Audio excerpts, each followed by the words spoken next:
Was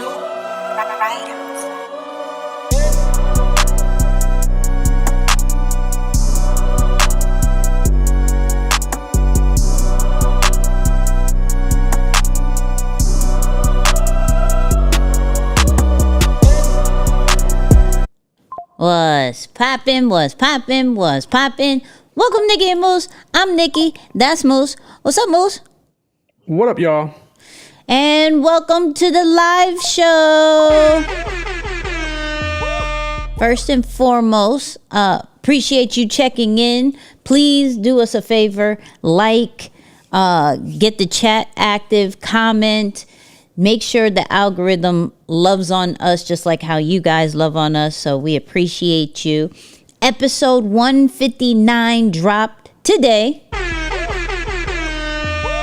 So that's always a vibe. We talked about podcasting, but got some of the best podcasters to give us some advice. So go check that out. Of course, we talked about the Big Vape documentary. We talked about rebuilding your brand, and we had a new question of the week.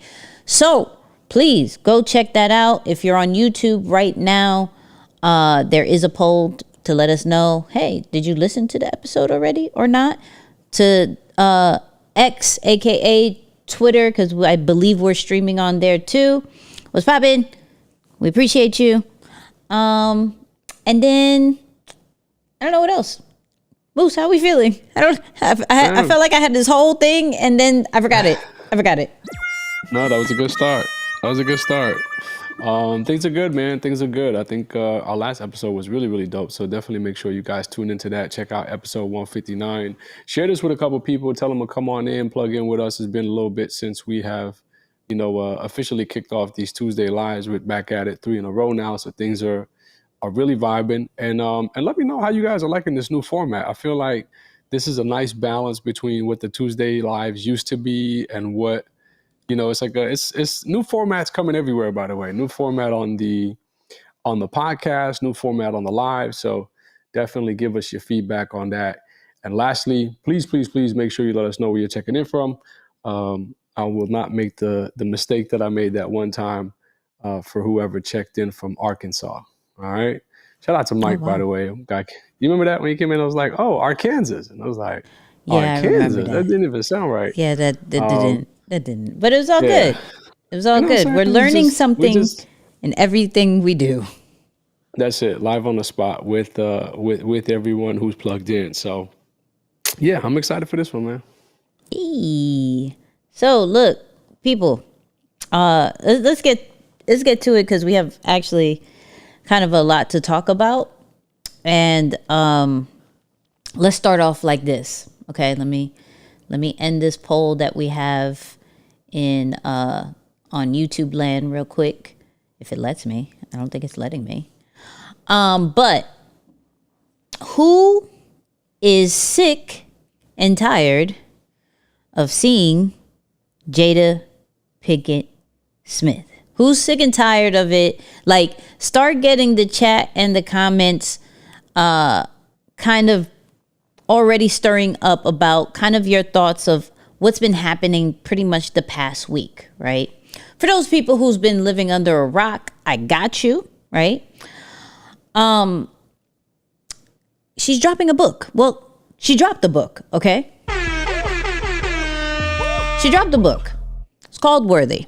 Now, what people may be kind of, oh my God, I'm over it, is that she's being very transparent about her life. It's her book.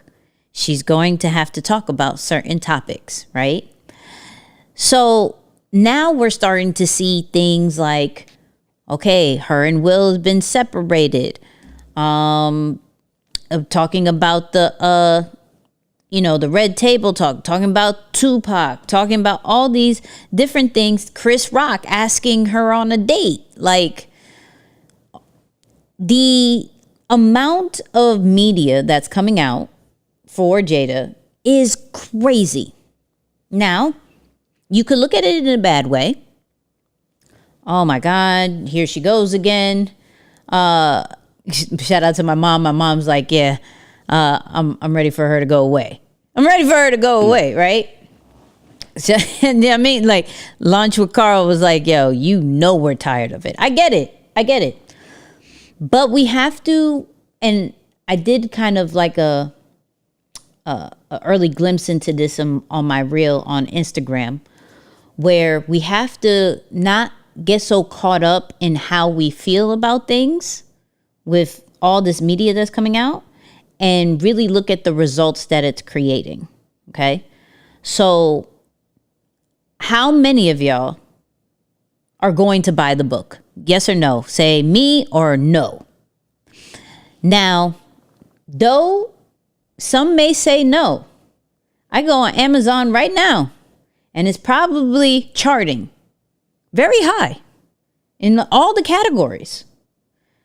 We have to wait probably a week to see if it hits the New York Times, which I could put a little bit of money up. I could put a little bit of money up to say, hey, it's going to hit the New York Times.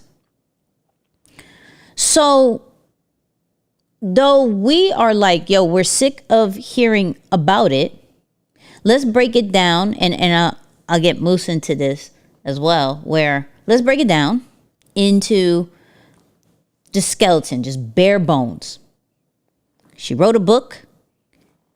She spoke about some of the things in the book. It got clipped up because we're in a clip culture. And it got a lot of free brand awareness because of that situation. And she rinsed and repeated the formula. That's it. I don't think it's anything too crazy after that. Now, we have our own personal opinions. Oh, my God.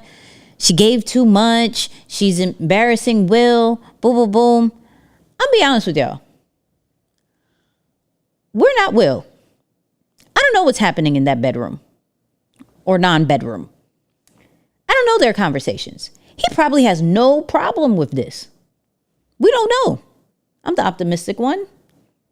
I go, the amount of money they're about to make for their family, I don't know if anybody has a problem. I'm not sure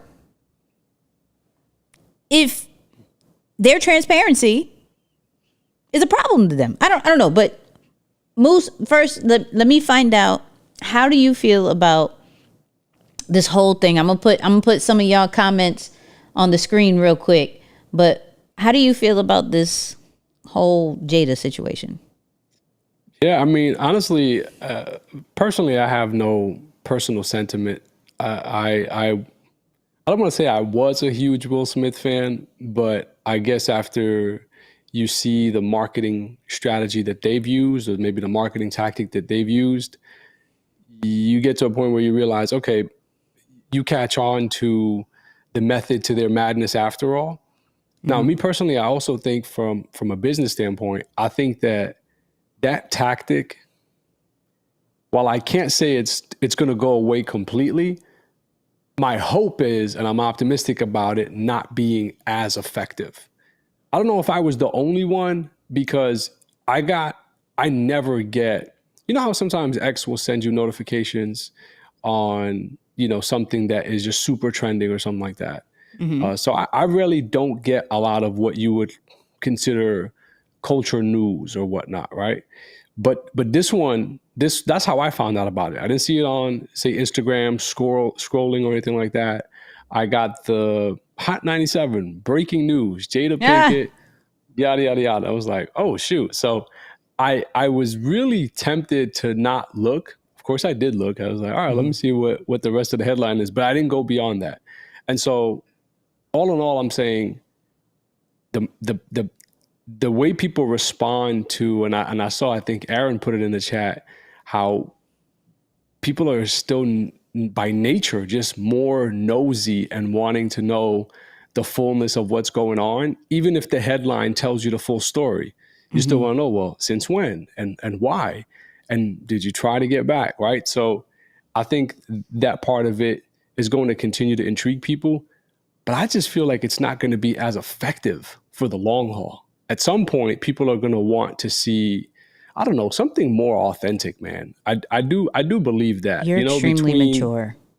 Between I'm this Drake extremely immature, you said? conversation, yes, between the Drake conversation and this conversation, you're extremely mature. How did you You feel think about it? I mean, were you at first responding to the news itself and then realized, oh, this is actually a rollout because of you're now also pairing this with the news of a launch of a new book? Or was your focus directly on the launch strategy? How did you respond to it? Because I didn't respond to it in real time, is what I was saying. Like for me, I was like, yeah, no, I'm not super interested because I'd like to think, again, I'm optimistic about that. I like to think that hopefully that marketing method will not be as effective much longer, but I could be wrong. I've been wrong in the past, so I'm not totally mad at it if I am. so? So let me ask you a question before I answer it. At what age were you Okay. entertained by that? Like that kind of tactic? At what age? It's No, I not a mean, trick look, question. It's not, and no no, shade. no. It's totally fine. I mean, the last, the one that they did the whole red table talk with their relationship, because I guess maybe that's part of it too. That this is the second version of what feels like the same thing, right? So it makes you wonder. They almost did the Apple of relationships, right? It's like, okay, at how many times are we going to fall for the same minor tweak to the camera, slight sleek edge around the edge of the phone, or the corner of the phone, maybe a different material, slightly bigger screen, slightly smaller screen, different color. How many times are you going to fall for that trick? And I feel like they just did that from a relationship standpoint, because the last red table talk that absolutely broke numbers. And I remember that because we specifically talked about the number breakdown Mm-hmm. on this live. It might have been on Facebook. I can't remember, but it just felt like a remix of that, right? It's like, I thought that was the case. It was different because after the whole Chris Rock situation. Mm-hmm. So it could be that. But my direct answer is whenever the red table talk situation happened, I mean, I was still responding to, like, I saw the whole thing. I was making sure to watch that. So it couldn't have been that long ago. What was that? Maybe 3 years ago? I was paying attention to the relationship drama or quote unquote immature stuff.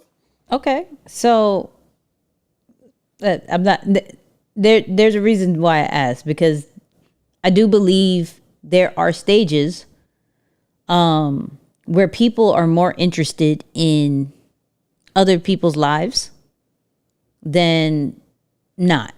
Right? You said it. Aaron said it. We just live in a nosy culture, right? And so I don't necessarily see that tactic of people not caring going away ever. I don't think it's ever gone away. I think it's just gotten heightened because of social media, right? The second that hence why tabloids were such a big deal back in the day, Right.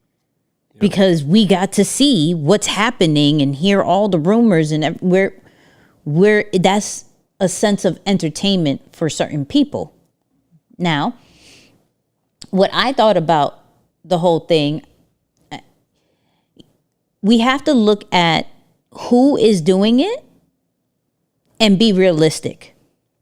Jada and Will come from that era of, we're not going to pop up all the time, but when we do, there's a reason. When she popped up, I knew something was happening.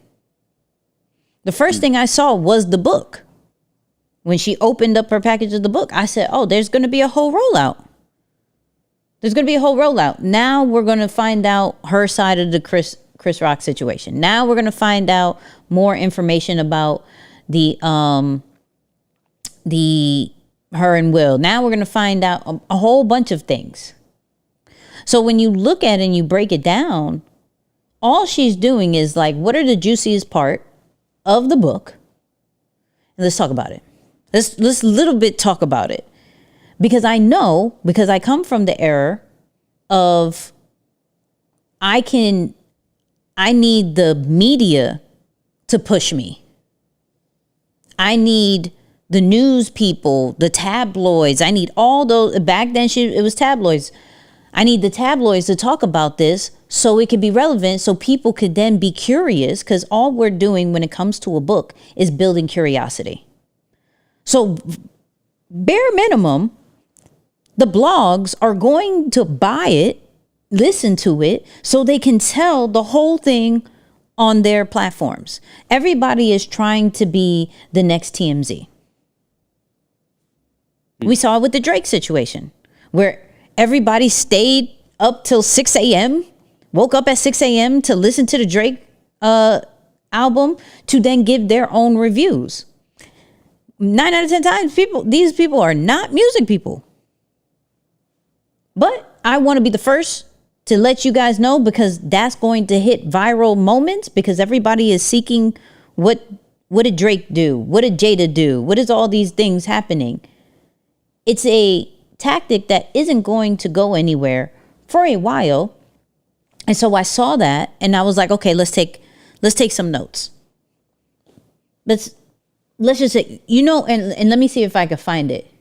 One of the notes that I did take is be friends with people who have amazing platforms that can do amazing trailers about you.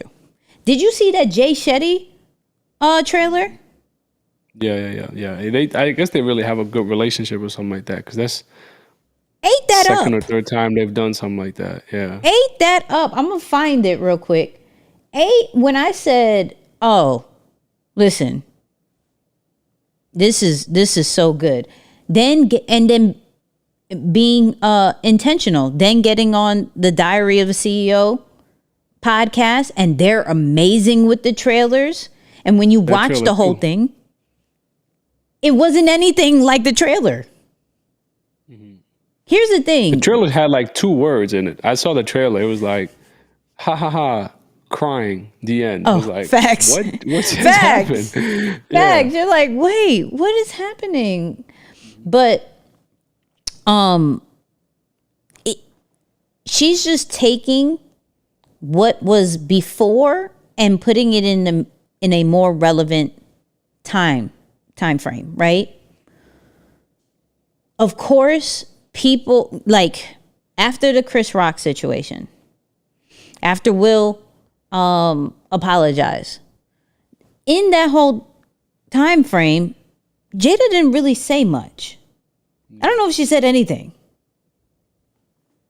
So, boom, Will apologized. Will came out with a book. It almost felt as if, it didn't hit the way it normally does when it comes with Will, right? So, it's like, hey, I'm gonna come out with a book. I'm gonna address these things. I'm gonna talk about, and I'm gonna speak my truth. Now, if this was anybody else, let's have that conversation.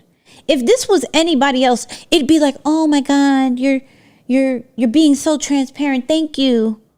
Thank you so much for opening up to us.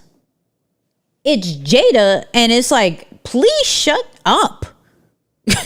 Please. Like,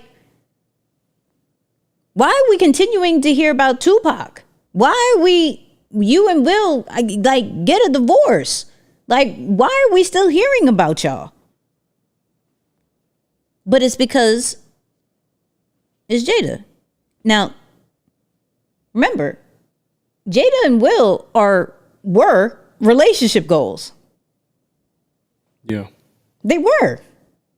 Everybody said, yo, if they divorce, that's it. I don't want to ever get married again. You feel me? I don't want to ever get married. No, not doing it. They didn't get it right. We're not getting it right. They're relationship goals. So now that it is coming up as far as it's not working out right, now everybody's like, yo, it's a whole different side. We live in a culture of extremists. We either love you or we hate you. It's not going to be in between of like, I can understand. You're just going through a hard time. it's okay. Like, we're extremists. Get divorced or work it out. One or the other. But shut up. That's what it is. Yeah. That's crazy. That's crazy. Go ahead. No, go for it. I said, but I think with all of this, regardless of how we may feel, she's going to hit the New York Times bestseller. She's going to. Hands down. It worked. However we may feel about it, it worked. Yeah.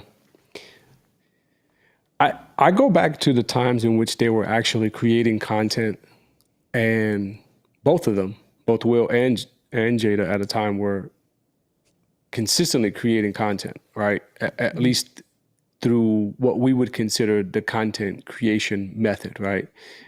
Whether it was through Red Table Talk, whether it was through Will's excursions of wanting to explore life past a certain age and go on all of these different journeys, people were tuned in to their content. So they had an audience, right?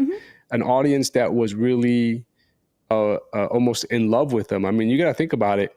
Will Smith joined Instagram not too long ago, right? In the grand scheme of things, he's probably on the platform 3-4 years, or maybe somewhere around there. My point is, you would think that with as much attention and traffic that they were generating at that time, that they would use that method and that continued approach to roll out their products. If it was about the money, right? If it was about the money, that was a great approach. People were tuned in. I was tapped in. I was looking at all the Will Smith vlogs and Instagram and the FIFA World Cup and the song that he did with his son. And it was restoring that hope of, wow, this really is like you said, the family to aspire to be like. And then this approach is just, I feel they didn't have to go down this path. Now, granted, I'm a third party just speaking my opinion. That could have been the reality of their relationship even prior to the time that they, got caught up in this, or they started creating the content. That was the reality of their relationship, and they were navigating that time. Because if you remember in a lot of those clips, their relationship looked like it was in good standing in what they were producing. So, of course, you got to remind yourself that they are actors after all. So even if they are completely separated, I can't imagine it's too difficult for them to show on camera that they're in a great relationship. But yeah, I know exactly what you mean and what happened. And sure enough, I got to imagine it's going to be successful because we see it happen time and time again. But you just can't help but say, like, dang, did y'all really have to? There was an opportunity for you to be different. And yeah. Well, who knows? For why? For why and for who? But I'm saying, like, I don't know, something about my conscience would say, if I had to choose between making money through the path of the content creation and things of that nature, and then having to use the dramatic effects to, just whatever, this sloppy way, I would say, no, let me do the former. I want to be associated with good things. I don't want to leave a bad taste in people's mouth. But even that, and that's the crazy thing is, even that, I know to some it's completely common. It's like, what you mean? Like, they're just being honest about the reality of their relationship. Like, you know what I'm saying? Maybe to them, to others, it's like, it's really not that big of a deal. They're just not in love. No, I wasn't even going to say not in love situation. It was the bare minimum. They're saying their truth. Why is their truth messy?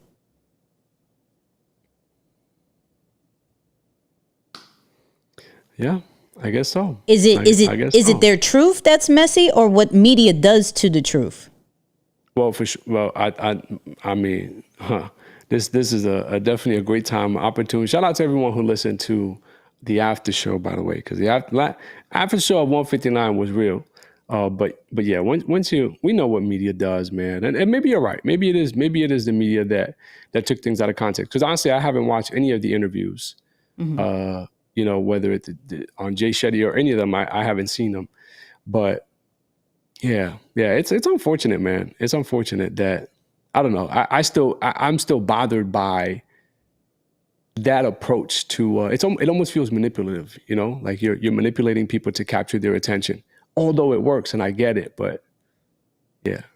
How would you do it differently if you could? I don't know if I would. Really? And let me explain why. I can't control what media does. All she did was tell her truth. It's her book. So I'm going to tell my story.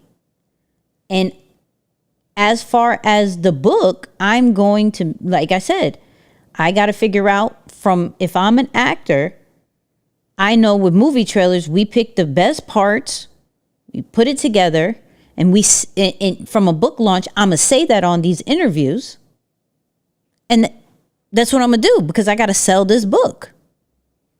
I didn't lie in the book. Me and Will probably had these discussions. I'm not going to come out with a book without his permission. They're the Smiths. Like, they are lawyered up. Like, I don't feel like that's something that just hit Will out of nowhere. That is probably a group discussion, a family discussion.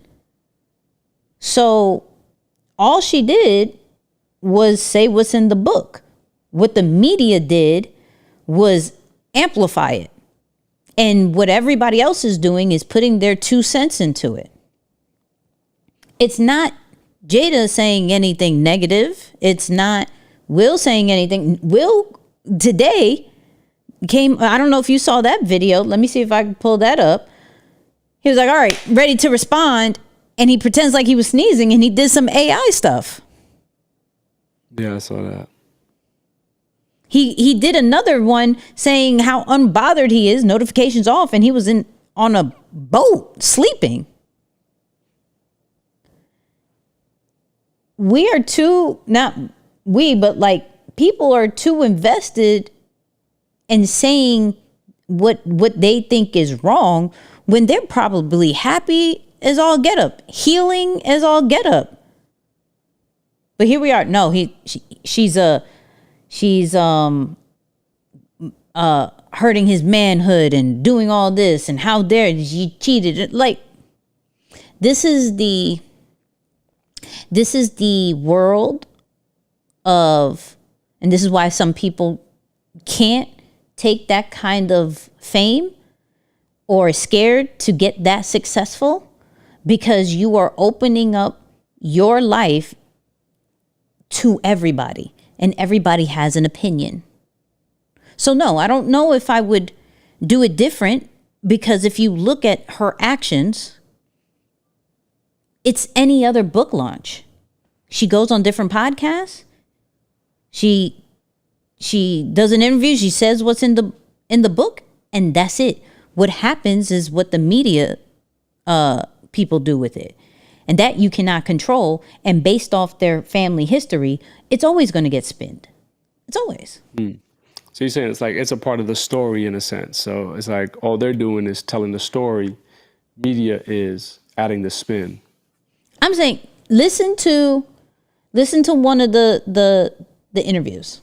I listened to Diary of a CEO this morning or yesterday. Whenever it came out, I listened to that one. Right? It was actually kind of boring. I ain't gonna hold you. She didn't say anything crazy. Like, she said, yo, I was suicidal. Me and my husband, we promised each other we're gonna be life partners, but let's be honest, we've been on separate pages. That sounds like a regular relationship. But I'm gonna document it on the book. And some people will say that's wrong. I mean, but that goes to, will you be that transparent in a book? Because if you're going to be that transparent in a book and you have to promote the book, you got to talk about those things. Yeah. Yeah. I'm not mad at it. I'm not mad at it. I get it. I get it. To each his own. To each his own. Isaiah's like, she said Tupac proposed. What's the spin? What spin is that? That's her truth. Tupac's proposed. What I did say in the reel that I did was I do find it perfect timing that Tupac's alleged murder, and shout out to whoever corrected me with the alleged murder one. Tupac's alleged murder got arrested, and now she's talking about Tupac. Granted, that's always been part of her story. So, but I still say, yo, really perfect timing, because now people who look up the Tupac thing is going to find Jada. It's just, let me hit different things in different angles. I think that low key was strategic. Low key. Mm-hmm. That's just me. Wow. Yeah. Yeah. I ain't mad at it. What would you do different besides not write a transparent book? I mean, of course, I'm writing a transparent book. My big thing is, again, man, you cannot simply overlook, and again, this is me speaking through my own values, right? Because I'm seeing like some people in the comments saying the whole open marriage, and look, that's not common for me and where I come from. So that is my transparency, right? Like me speaking out against that or just sharing that experience obviously is a reflection of my own values. But, I think my big thing is at some point, this is not a first time author. This is not someone who's looking to break their career or launch their career or do any of those things. This is not someone who's struggling financially. This is not a family who's struggling financially. I think this is her first book. No, and I by that I mean this is someone who's not doing the first major thing in a particular industry or in their career, where you just have to throw the whole kitchen sink and make sure you're capturing everyone's attention. This is not a family who's also, I from what I can imagine or from what I can see from afar, that they're maybe struggling financially or they didn't have other means to generate income. And again, all of this is subjective or from afar, but just as for me and through my lens, what I would do differently is I would find ways to protect the family. When you think about children, when they're involved in that's the thing I always go to every single time and time again. I'm always impacted, and I think about, how does this impact the lives of the children? Now you have to navigate your life thinking about the decisions that your parents made, right? And they're at a status globally that you can't really ignore that. Yeah, sure. Maybe you might rub it off, or you kind of sweep it under the rug and you don't pay much attention to it, but it's still got to make an impact. But again, for me, I'm a family guy. I'm big on family, and you guys have heard me time and time again say it, and that's why I openly said the Drake album didn't connect with me for that exact reason. So yes, I would be transparent, but maybe I wouldn't even be in that situation. I guess that's what it is. Maybe I won't be in that situation because to begin with, my MO is to protect the family. So you move a little different when you're thinking about, sure, tell the truth, but protect the family. Protect the family. So she's not protecting the family? I don't know. I didn't read the book. I'm just telling you from afar, from a market. I'm not even talking about Jada in this case. I'm talking about the marketing tactic of rolling out the dirty laundry or airing out the dirty laundry because it's going to capture headlines and capture people's attention to sell the book. That's what I'm saying. Maybe it will work where people read the book and they find that the story has a happy ending after all. Could be. I like to think the best in everyone, but I'm speaking from what I would do differently. I would not go down that path, me personally. I would look to promote the optimism. I would do a book launch like E.T. How about that? I would do an ET book launch, more optimistic one. So One that tells the truth about the struggle, but still says, like, it's I'm writing from a place of overcoming, if you will. so you didn't hear when the kids said that they were proud of their mom. No, You I didn't. Once again, fact checks don't go viral. Yeah. You know what I mean? Like, so there was a lot of positive that just isn't being talked about because the negative shows up more, and the negative towards what people believe is negative. Because what was documented? Will saying, "Hey, go find your happiness, go heal." That was. Do you remember when he said that to Jada? Which one was that? On So- the actual Red Table Talk? It was in different interviews and everything like that. Go find your happiness. Who's to say that her writing this book, if this was an artist, if this was a rapper, they'd do it in music. If this was an artist, painter wise, they would paint it. She's writing. This is a form of art for her. Now, Right. in society, we're saying, limit your art. But when the family says, "Hey, I'm proud of you," when the other half is saying, "Hey, find your peace, be happy," then this is why I'm saying I think it's fine, because who are we to say that is too much when everybody processes and heals and handles things in their own ways, and we don't necessarily say anything unless media catches on to it. So there's probably somebody right now whose name is Tiffany Smith, who went through the same issues. Probably kids hate her. Tiffany. Shout out to Tiffany. Who probably hates her, right? Kids hate her because like, yo, how do you write something about us? Husband about to leave. Same thing. No one knows. No one cares.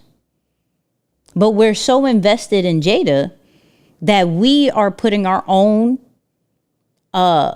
beliefs, our own standards and expectations upon how somebody else heals and how somebody else says and does their art. And that's where I go,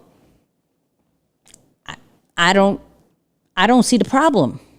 I don't see the problem when the skeleton part, the basic foundation is I wrote my feelings and my thoughts into a book. I now have to promote my book. And that's what she's doing. We're just so caught up in, I would not do that. I wouldn't do that. A shout out to her for being able to have the strength to deal with all the stuff that's happening and all the criticism, and losing some of the people that maybe was rocking with her for a minute is now gone because of the misunderstanding. That gotta, we're not looking at it as like, yo, there's millions of people. Who is Kev on stage talked about it, where there's this one account that continues to talk about Jada and is getting millions and millions and millions of views with each post.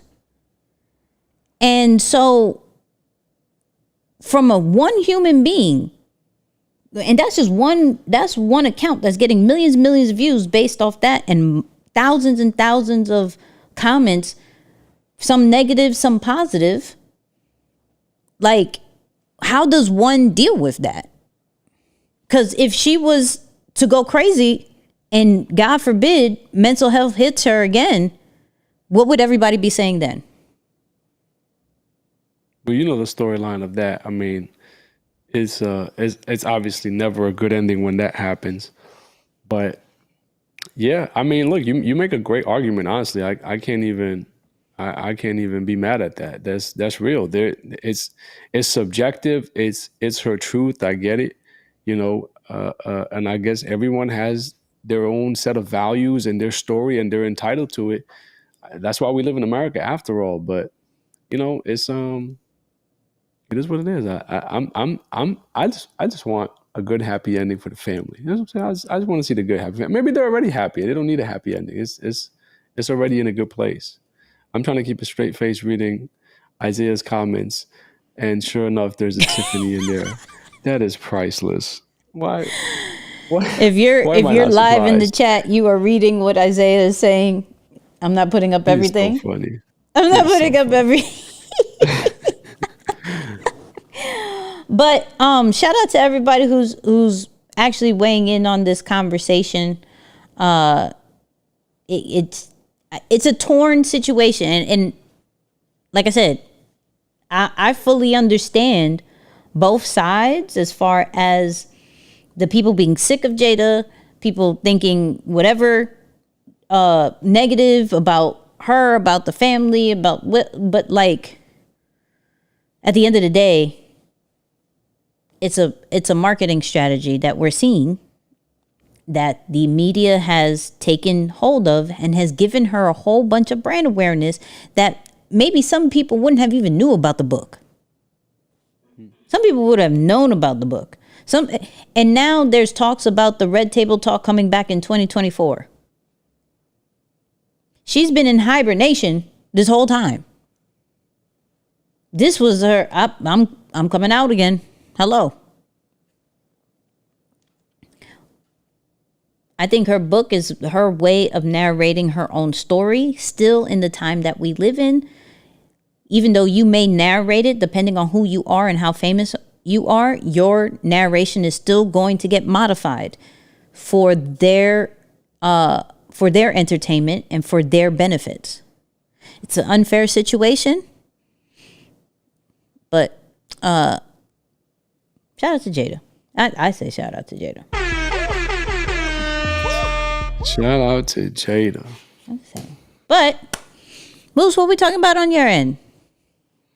Man, so I want to actually want to be able to pick your brain on this, because I was doing some research, and ironically enough, a term came up that I haven't really seen, and as I dug deeper into it, it was probably popping up last year a little bit, maybe 2021, even somewhere 2022, I should say, a little bit, but I want to be able to address it from a different standpoint. I'm really talking about content creation here, and utilizing content and different forms of content specifically to be able to attract and capture the attention of your target audience, right? So the two terms I'm talking about is content marketing, and I'm sure a lot of you are saying content marketing.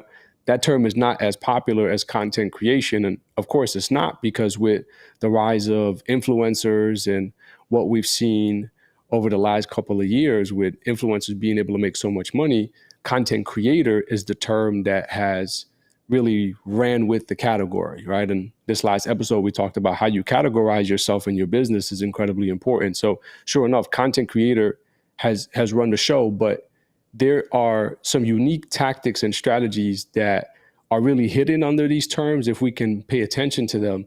And what I want to focus on is what are the skill sets that are attached under each. So to go back to it, the first one is content marketing, and the second is value-added content.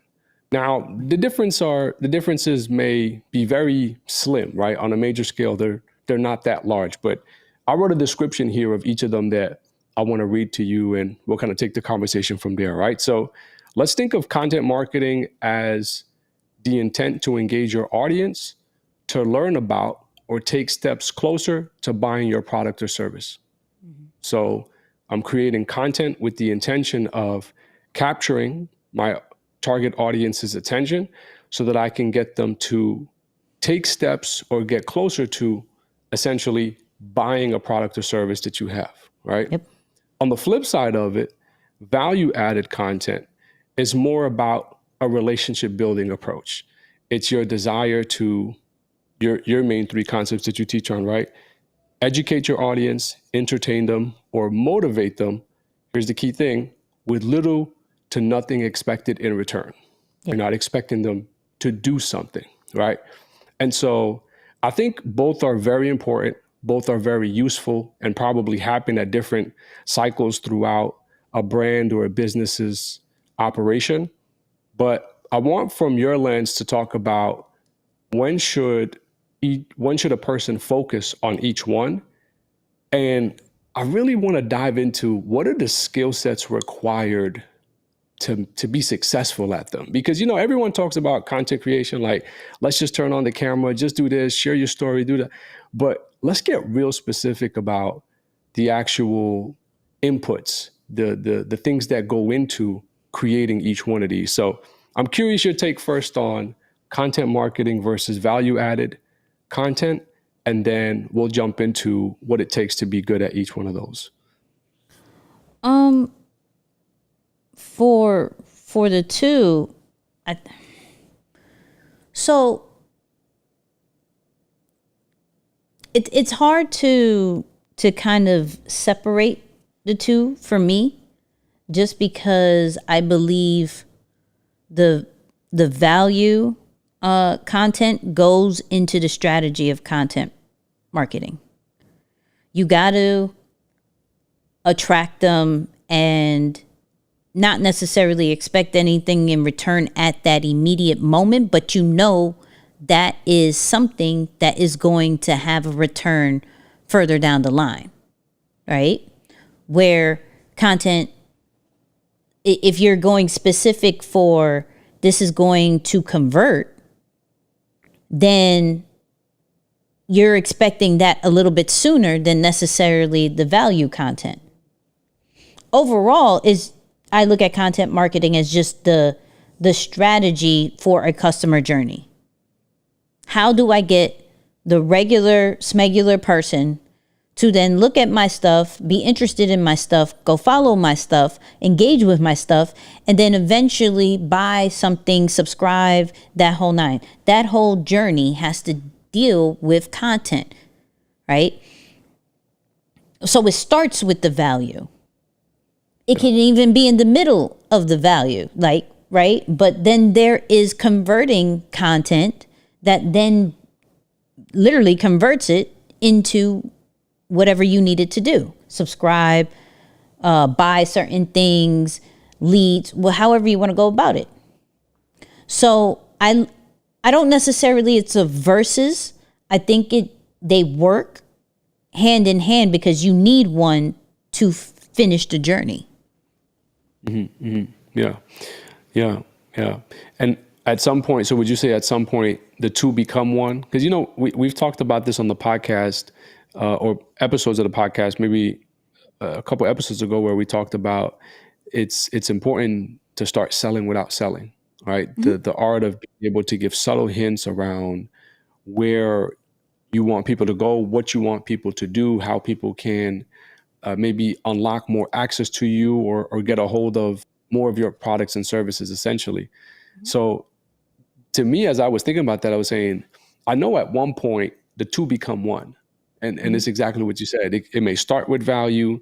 Value may be in the middle, but at some point, if you're using the digital space to build and grow your business, to build and grow your brand, you're going to have to ask at some point.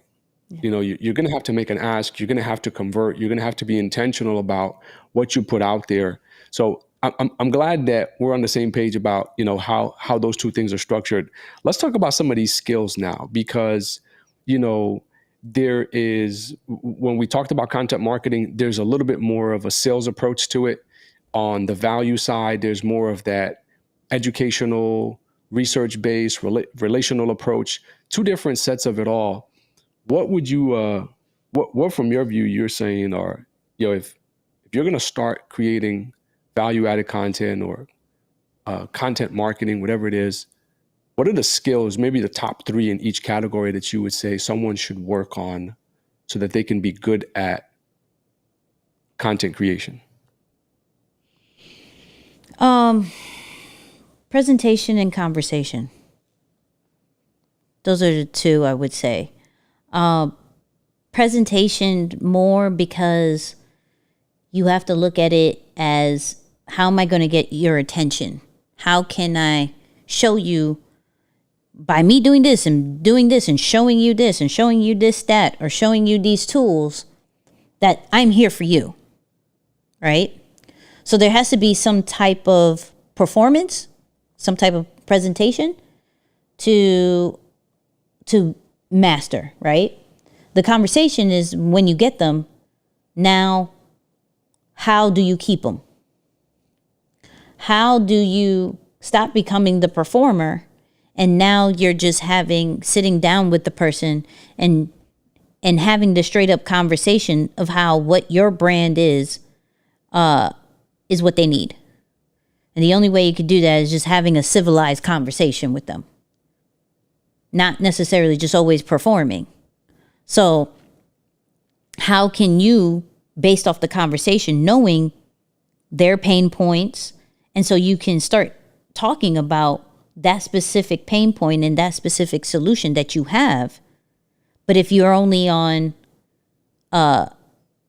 this is what I could do, let me show you, and you're always on the presentation side, you totally miss the opportunity of the sale, because you're working too much on dancing around with stats and everything like that. So I do believe the two skills that you should have is the presenting and the conversation side. Yeah. You know what's crazy is we were talking about that actually this weekend, how so many people forget that on the other side of the content that they create is an actual human being, someone who you can have legitimate conversations with, build tangible relationships with, do more than just get a like, a comment, a share. And I don't know if this is a response to, more people being okay in isolation, or again, the effects of the pandemic or whatnot, but it's crazy to think how many people have forgotten about the art of relationship building, right? Through content and using content as a vehicle to do just that. So ultimately what I'm saying is, when you think about really being intentional with wanting to build relationships, whether it's for the purposes of your value added content, what you say in that content, how you approach that content is going to be different, because you're not just looking at the content for the sake of the content. You're thinking about, what is the relationship or the engagement that comes as a result of what I'm saying? Not just let me do the thing that will give me the like, the comment, the follow, the share, the data, the vanity metric part of it, or the things that the dopamine hit that we respond to. Same thing on the content marketing side, or if you want to look at it from a sales side. When you think about that type of content through the lens of, what's the relational aspect of this? What you say, again, changes. How you treat and conversate with people on your platforms is also going to change, because you realize, okay, behind my goals, or the more than just the desires and the things that I want to achieve as a brand or as a business, is an actual human that I'm engaging with here, right? So definitely just a great reminder. And I know it might seem elementary to some, but for real, y'all, as you look into your cameras to create content, or as you're posting stuff online, remember that behind the machine, behind the screen, are people with needs, desires, and emotions. And the most successful brands in the world, they're mindful of people's emotional needs and desires. They don't just do things for the sake of, this is what we have to do to meet our goal. They're doing things because they understand this is an emotional need for somebody. This is a natural human desire. And how we move will get a positive response based on those needs and desires. So that's definitely something I wanted to highlight today, man, because when I think about even the work that goes into the podcast, everything outside of what happens on the podcast itself is, there's a research component to it.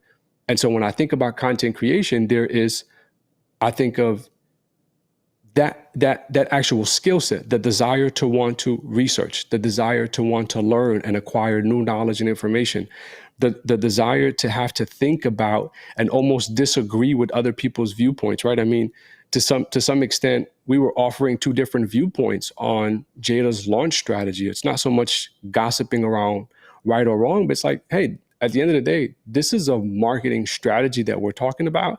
But to be able to critically think about the information that you're receiving, these are all tangible things that go into the art of content creation. You don't just pop the camera on and expect to have something come out of your mouth that is going to be the perfect thing that engages and connects with people.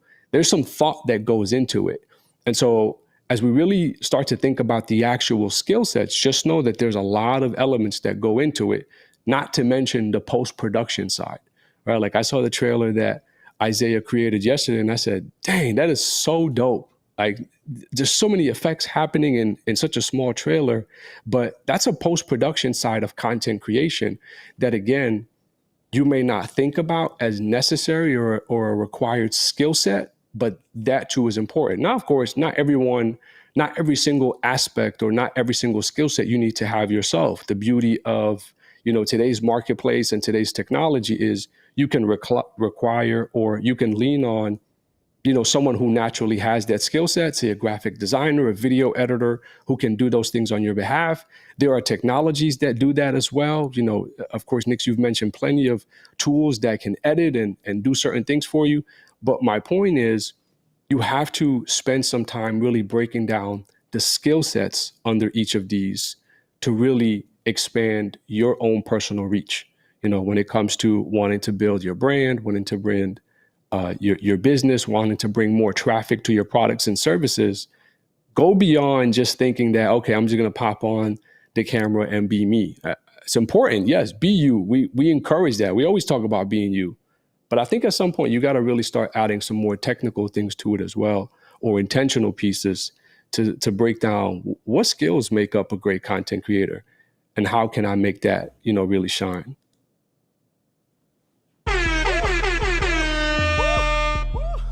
Facts. Side P Season said something that I think top companies do not care about their customers more than being customers. But they put forth that image. Too cynical? Hey, listen, we can go down the path of debating what do big corporations think and the big machine, et cetera, et cetera.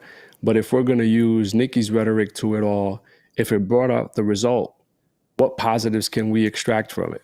And that's ultimately what I'm saying. If you have better intentions than what the big corporations are doing, why not really think about how and what they're doing that makes them so successful, and how you, with your great intentions, can leverage some of those skill sets to actually gain the attention of the people who are spending their dollars that way, because you do mean well for those people. You do mean well for those customers. So at the end of the day, when I talk about this, I'm not really talking about it from, again, a political stance or anything like that. I'm trying to raise awareness around how can we get better at being able to get the attention of our target audience? Because my intention is I have the best intention for the customer I want to serve. But how many times are you going to allow your customer to go to somebody else because they're willing to do something that you're not doing? What intentions aside, all right? Usually it's the skill set. I believe that content creation at some point is a skill set. It's not one of those things you either got it or you don't. Like, you can create content or you can't. You can. It's like, no, it's not that. And I have to mix in my own personal experience, because again, I look at 2 years ago, or maybe even the beginning of this, where a lot of it was forced, but it was because I'm just throwing up stuff on the wall trying to see what sticks. But you get to a point where you start to study and figure out your own skill set, and the messages that you communicate become way more relatable. What changed between now and 3, 4, 5 years ago? It's the time that has been put into it. It's the 159 podcast episodes and all the lives and all the trainings and all the research and all the study that start to help you to find the common thread of, oh, every time this happens. It's like when you start to study storytelling. When you study storytelling and people who are really master storytellers, they know there are certain ingredients that need to be present at every single story in every single movie line or a storyline within a movie that makes it successful. The same thing exists within content. Now, granted, we're talking about different lengths because of short form versus long form, and there's all these different things that go into it. But I wanna make sure we hit on, there's some skill sets underneath the whole label of content creation that as we begin to master those, you'll start to see a major difference in how people respond to your information or your content online. Facts. That was a great combo. I like that, Moose. I like that. Good stuff. Appreciate that. Shout out to everybody who is watching and stayed all the way to the end. We appreciate you. We love you. Once again, I checked the poll on YouTube. Y'all didn't listen to the audio version. Maybe because you're on YouTube and on X and you're waiting for the video version. I get it. I'm with it. That comes out Wednesdays, 8 p.m. Eastern on YouTube. I fully understand. But go check out the audio one. Go, because that's a whole audio experience. Got sounds and everything. It's a whole vibe. But we're out, people. We appreciate you. We love you. Come back next Tuesday. We have another great topic, another great conversation. So, you know how this goes. You already know what we're going to say. Peace, y'all.